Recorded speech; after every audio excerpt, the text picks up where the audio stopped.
licenciado Eric Guerrero Rosas. Más conocidos y posicionados del país. Soy Eric Guerrero Rosas. Mi correo es eric@tvazteca.com.mx. Su opinión pesa. Es autor de libros tan relevantes como Devaluación, El Shock de 94, donde pronosticó la crisis de ese año con varios meses de anticipación.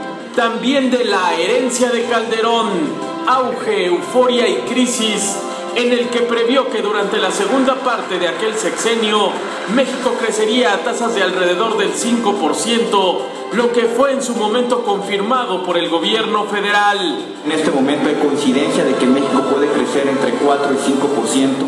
Así como de Entre el miedo y la esperanza, la próxima crisis global y el despegue de México, de Editorial Panorama, donde plantea los retos y las oportunidades de México durante la administración de Enrique Peña Nieto, con las que coincidió semanas después de su publicación la calificadora Standard & Poor's y el Fondo Monetario Internacional. Que fundamentalmente, como así lo señala la propia calificadora, es a partir de las reformas estructurales aprobadas por el Congreso en 2013, las cuales elevan el potencial de crecimiento del país. Es decir, se amplía y crece la confianza de México ante el mundo.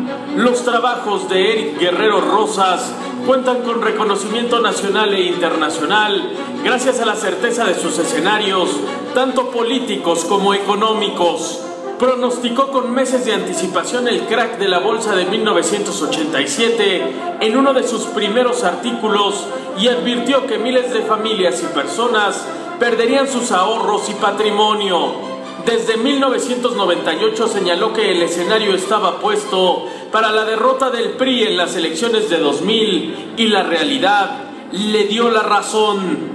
En febrero de 2009 aseguró en su libro sobre la administración calderonista que a pesar del repunte de la economía y el auge del crédito, no le alcanzaría al PAN para retener la presidencia por tercer sexenio consecutivo. La base de la eficacia de Eric Guerrero está en su preparación, dedicación y sentido común. Otras de sus credenciales son sus estudios de marketing político y estrategias electorales en la prestigiada Universidad George Washington de Estados Unidos. También la claridad y honestidad de sus comentarios, que semana a semana aparecen en Hechos con Javier Alatorre, el noticiero de mayor credibilidad de la televisión mexicana. Además, fue consultado por la Cámara de Diputados y el Senado sobre la reforma energética del presidente Ernesto Zedillo en 1997 y en 2008 en torno al manejo y corrupción de los excedentes petroleros por parte de los gobiernos estatales. La revista Forbes, de reconocido prestigio internacional, lo considera como uno de los líderes de opinión más influyentes de Twitter en nuestro país. Él es Eric Guerrero Rosas, un hombre con una misión declarada: sacudir conciencias.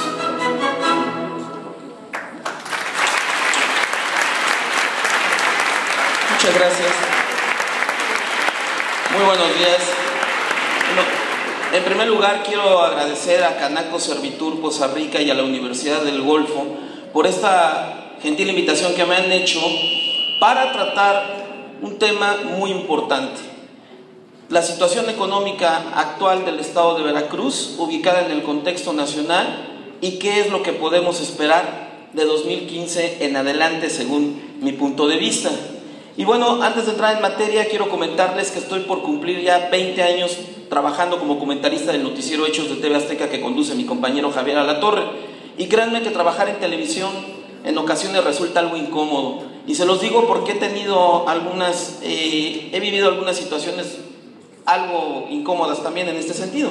Una de las más recientes fue que una ocasión, saliendo de un restaurante en la Ciudad de México, viene atrás de mí una persona así muy apresurada y me dice: oye, espérame tantito, creo que te conozco, creo que te he visto en algún lugar. Entonces me dice: me da la impresión de haberte visto en la tele, en algún programa. Entonces ya le iba yo a explicar y me dice, no, espérame tantito, ahorita te digo quién eres, ¿no? Entonces se queda pensando unos segundos y me dice, ya sé, tú eres Freddy. Le digo, ¿cuál Freddy? Ah, no, entonces eres Germán. Le digo, ¿cuál Germán? Si eres Freddy o Germán, uno de los Mascabrothers, ¿no? Y entonces, de repente, cuando le platico a uno de mis amigos el incidente, me dice, pues te salió barato, ¿eh? Le digo, ¿por qué razón? Dice, pues menos mal que no te confundieron ni con la jitomata ni con la perejila, ¿no? Por eso les digo que tiene sus bemoles trabajar en televisión. Y bueno, antes de entrar a este importante tema en un momento muy delicado y donde el estado de Veracruz ha sido más golpeado económicamente que otras entidades del país, ahorita vamos a ver los datos y vamos a ver por qué. En un tema tan polémico, pues ustedes saben, es muy fácil que estos temas desaten pasión y son temas muy complicados. Entonces, tomando en cuenta esto, siempre antes de entrar en materia tengo por costumbre hacer un par de advertencias que considero muy importantes. La primera advertencia, pues es recordar algo que por desgracia se nos olvida con demasiada frecuencia a los seres humanos. Nadie es poseedor de la verdad absoluta, nadie.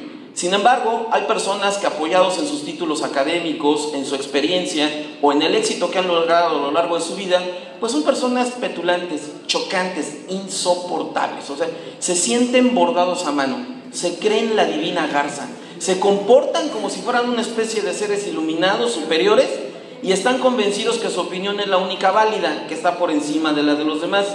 Esta tendencia a la soberbia, por desgracia, es muy común en el ser humano. Vean lo que decía el gran filósofo René Descartes, ¿no? No hay nada más equitativo y mejor repartido en esta vida que la razón. Todo mundo cree que la tiene. Pero lo cierto es que si vemos las cosas fríamente tenemos que reconocer esto. Nadie, por más títulos académicos, por más experiencia o por más éxito que logre alcanzar a lo largo de su vida, nadie, por muy fregón que se sienta o se crea, ha tenido jamás en sus manos el monopolio de la verdad. Entonces traigo a colación esto porque lo que vengo a presentarles esta mañana pues es mi muy especial forma de enfocar las cosas, es una opinión y así les pido por favor que sea considerada como una opinión. La segunda advertencia también va muy ligada a la anterior. Yo quiero dejar muy claro, por favor, por lo delicado de estos temas, quiero dejar muy claro que no vengo aquí con el ánimo ni con la intención de lastimar o de ofender las preferencias, las ideologías o las creencias de nadie. Yo respeto mucho la forma de pensar de los demás, porque como alguna vez dijera Antonio Gramsci, todos los hombres son filósofos. O para expresarlo en términos más actuales, ¿no? Todos los facebookeros son filósofos. Sí, ya saben ustedes que hasta el más despistado puede empezar el día con una sesuda reflexión ahí en su muro, ¿no? Pero bueno, a lo que hacía alusión Antonio Gramsci es a que todos los seres humanos estamos buscando interpretar lo que sucede a nuestro alrededor. Entonces esto nos lleva a emitir juicios. Todos tenemos teorías, todos tenemos explicaciones, todos tenemos hipótesis. Cada cabeza es un mundo, decían nuestros abuelos, y ni duda cabe. Entonces yo respeto mucho el enfoque que ustedes tengan respecto al tema que aquí vamos a abordar, pero bueno, ustedes me han hecho favor de invitar para que yo les describa, observador externo, cómo estoy viendo la situación del estado de Veracruz, la ciudad de Poza Rica, por qué el impacto negativo tan fuerte, por qué ha crecido tanto el pesimismo, pero también qué es lo que estoy viendo hacia adelante. Yo no vengo aquí a hablar de que qué hizo bien, qué hizo mal, qué le faltó a Calderón, qué le faltó a Fox, qué le faltó a Zedillo. Eso es muy importante, pero para efectos de esta charla voy a tratar de presentarles a ustedes los escenarios, qué es lo que estoy visualizando hacia adelante. Entonces, ya habiendo hecho esas advertencias, ahora sí, entremos en materia. La situación actual del estado de Veracruz en el contexto nacional. ¿Por qué se ha sentido una desaceleración tan fuerte y por qué esa desaceleración ha sido más evidente aquí en el estado de Veracruz? Bien, en primer lugar, la economía mexicana tuvo una desaceleración muy fuerte. Vean ustedes, en el año 2012 crecimos prácticamente 4%. Y por distintas razones, en el 2013 la tasa de crecimiento cayó, nos decía el INEGI, inicialmente a 1.1%, después revisó las cifras, aquí se ve más completo, se ve mejor, 1.4%. Entonces esto fue a nivel nacional. Entonces ven ustedes, la economía venía cayendo 2012 a 2013, pero ese 1.4% que nos dice el INEGI es una cifra promedio. Si la desglosamos por estados, hay sorpresas. Vean ustedes, ¿cuánto creció cada estado a nivel en el año 2013?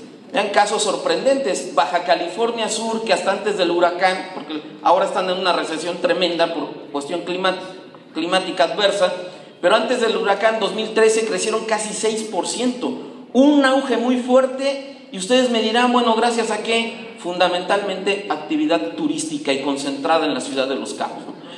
Segundo lugar, el estado de Quintana Roo también creció por ahí de 4.5%, un poquito más, y también, si ustedes me preguntan, ¿derivado de qué? Igual una tremenda actividad turística, principalmente concentrada en la ciudad de Cancún y en Playa del Carmen. Luego viene Chihuahua, que a pesar de haber sido azotado en tiempos pasados por el crimen organizado, también creció casi 5%, ¿no?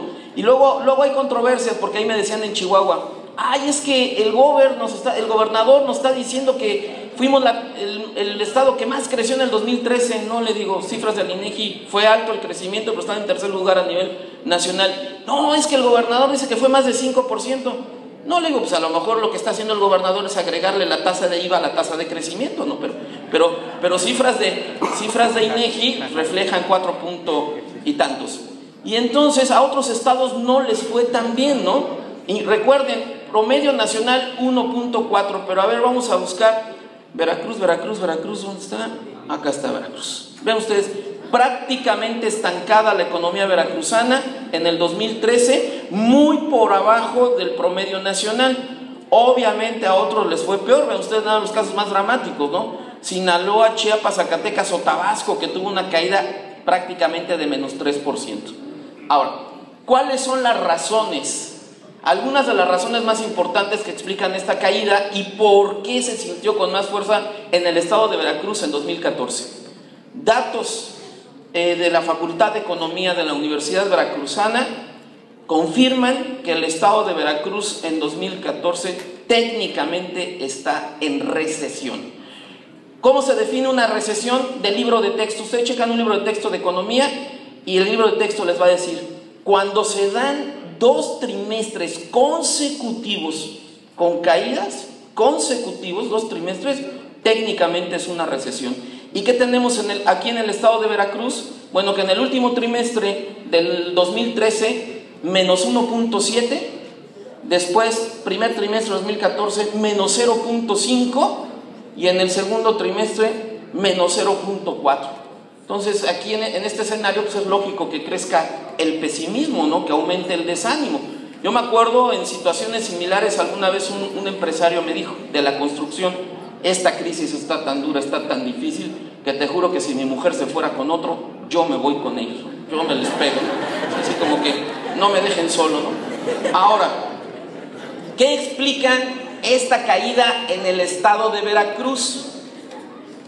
Primer factor importante. La aprobación de la reforma energética obliga a Pemex a convertirse en una empresa productiva del Estado.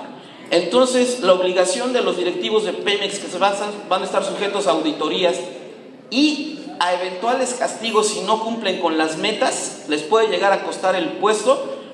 Tuvieron que reorganizarse, tuvieron que analizar, esperando la famosa ronda cero, donde el gobierno iba a privilegiar y dijo, en primer lugar, a ver, Pemex, ¿qué proyectos? ¿Dónde van a invertir? Entonces, en ese reacomodo, Pemex está buscando las mejores opciones, detienen la inversión. Entonces, la inversión se ve frenada. Entonces, una ciudad como Poza Rica, un estado eminentemente petrolero, pues económicamente le iba a pegar. Segundo factor, el gobierno estatal se ve obligado a aplicar un severo programa de austeridad para contener el crecimiento explosivo de la deuda del Estado. Miren, aquí están cifras de la Secretaría de Hacienda. La deuda del Estado en relación al PIB estatal, ustedes saben, en proporción al tamaño de la economía local, pues había estado creciendo en forma explosiva, sobre todo del 2009 hasta el año 2012. Y entonces, a partir del 2013, justo cuando Pemex suspende inversión, justo cuando la economía nacional está cayendo, se aplica aquí en términos locales un freno al gasto público para reducir el volumen de deuda. Esta política de austeridad, de apretarse el cinturón, era urgente, no se podía aplazar, sino a la larga podría estallar una crisis gravísima aquí en el estado de Veracruz. Ahora, las obligaciones financieras, gobierno estatal, gobiernos municipales, organismos estatales, también aquí vemos cómo había crecido en forma muy importante, sobre todo el 2009, 2010 dio un brinco tremendo, y vean ustedes cómo el esfuerzo del gobierno estatal de alguna manera ya logró contener el crecimiento explosivo de la deuda a un costo alto, porque fue frenar la economía, ¿no? Meterle un freno y en el momento más delicado. Entonces han logrado contener la deuda y están empezando a tener ya algunos números alentadores, pero el costo fue muy alto. Entonces vean ustedes, primero, baja la economía en general. Segundo, Pemex no invierte por organizarse por la reforma energética. Tercero, el gobierno estatal frena el gasto público, pues la consecuencia es que también se cae la industria de la construcción, y la industria de la construcción prácticamente frenada. Pero faltaba la cereza del pastel. Como si no fuera poco todo esto, encima viene el alza de impuestos, viene la reforma fiscal. ¿Tiene el alza de impuestos la habilidad de amargarle la vida a cualquiera? ¿Sí? Miren lo que decía el gran escritor irlandés Oscar Wilde. Decía este señor: los jóvenes atractivos, ricos y solteros deben pagar más impuestos que los demás.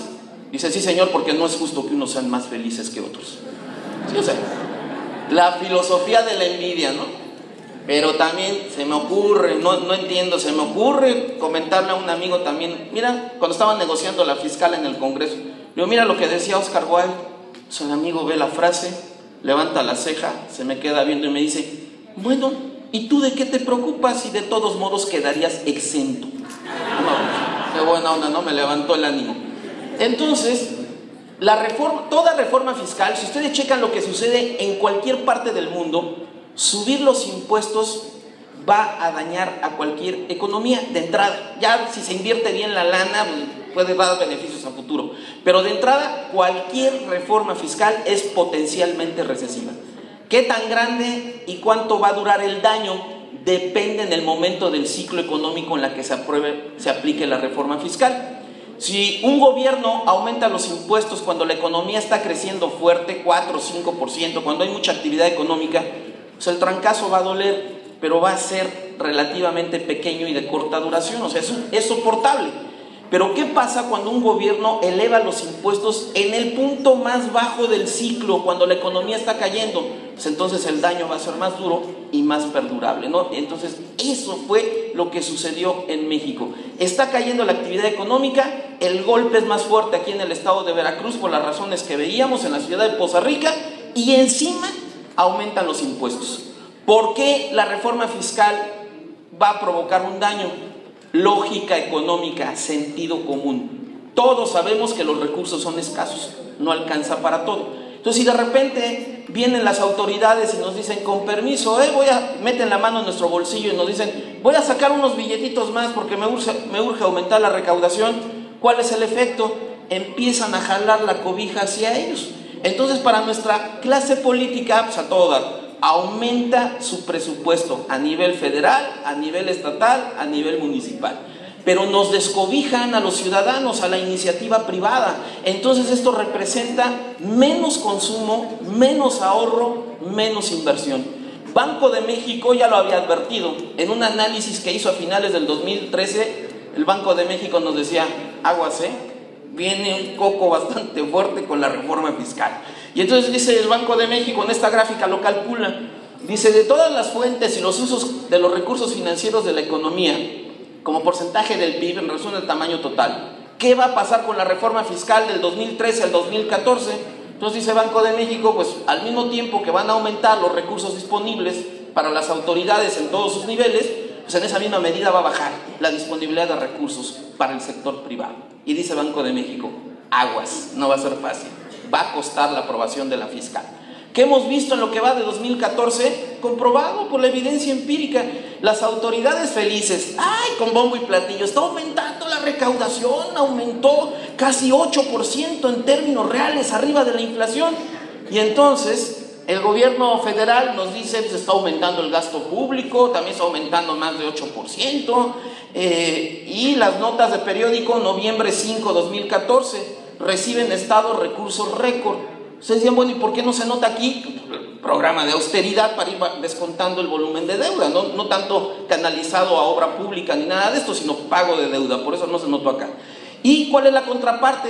Pues sí, gobierno federal y etcétera, aumentan su presupuesto y nosotros lo tenemos que recortar. Y entonces ven ustedes, baja la expectativa de crecimiento. Aquí en pantalla tienen las encuestas que se le hacen a los expertos de la iniciativa privada. Cuando les preguntan, oiga, ¿cuál va a ser la tasa de crecimiento para 2014? Y entonces, hace un año, en enero del 2013, la mayoría de los analistas decían, no, con la aprobación de las reformas vamos a crecer 4%. Pero luego se empieza a desacelerar la economía, dice, no vamos a alcanzar esa meta. Entramos a 2014, viene el golpe de la reforma fiscal, dicen, uy, no menos. Y la última encuesta del mes de noviembre, la más reciente, nos dice que la economía mexicana va a crecer apenas 2.2%. Y eso porque se están levantando los gringos, que si no, nos iría peor. Y entonces vean esta nota del Reforma, diciembre 1, 2014, lo resumo muy bien. Brilla la recaudación, sufrimos los contribuyentes, ¿no? Y entonces, con el ambiente que se está viviendo de pesimismo y de descontento, ¿cómo pega en cuestión de comercio, en el consumo, cómo pegó la reforma fiscal? Pues vean ustedes, los productos que fueron gravados, aumentó más su índice de precios que la inflación en general. El índice nacional de precios al consumidor, la barra azul, ahí está la inflación general de abril a septiembre de 2014, y vean ustedes cómo aumentó más el precio, el costo de alimentos, bebidas y tabacos, que fueron gravados por la reforma fiscal, los refrescos envasados pues, mucho más, y bebidas azucaradas, que también recibieron un incremento bastante fuerte. Entonces, esto le tenía que pegar a las familias a fuerza. ¿Qué provocó la reforma fiscal? Que los padres y madres de familia, por necesidad, cambiaran sus hábitos de consumo. ¿Vean? Esta nota del Excelsior lo refleja bien, agosto del 2014. Mexicanos cambian sus hábitos de consumo. Dice, los hogares están recurriendo a otros establecimientos y buscan marcas de menores precios. Y dice la nota, los consumidores mexicanos están adquiriendo hábitos propios de épocas de recesión o de crisis económica, debido a un entorno de incertidumbre y a los nuevos impuestos derivados de la reforma fiscal. Y dice la nota, la población del país ha cambiado los grandes autoservicios por las tiendas de la esquina. Las tradicionales están regresando a las tienditas de la esquina porque ya no les alcanza, van con menos frecuencia al centro comercial, compran menos. Es decir, han migrado a otras marcas más baratas buscando abonos, por lo que el nivel de compra ha sido menor. Y entonces esto es un círculo negativo muy perverso. ¿Quién ha modificado más sus hábitos de consumo? La clase media, que ha sido la más golpeada, pero la más numerosa, ¿no? Y entonces, si vemos las cifras del INEGI, las ventas al menudeo, la situación para el comercio, hasta el mes de junio, julio de este año, pues ha sido muy difícil a nivel nacional. Más difícil en el estado de Veracruz y más difícil para la ciudad de Poza Rica, por todos los factores que estábamos viendo. Y entonces, estas notas de periódico son avaladas por importantes firmas de asesoría.